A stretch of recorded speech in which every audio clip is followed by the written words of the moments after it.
So we've been working with customers to help them accelerate scale up of battery manufacturing. We've been around for over 10 years. It can take a long time and be very expensive from starting production at a battery gigafactory and getting all the way up to where you're running at full production and your factory is profitable.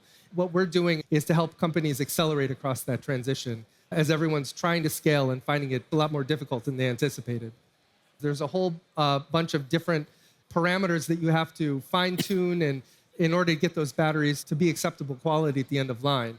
We definitely encourage our customers to engage as early as possible in their production journey. Think about your digital infrastructure as another vital piece of production equipment and get it in place as early as possible. Our solution, it can scale as production volumes grow, as data volumes grow, and can be tailored to any kind of different chemistry or production process.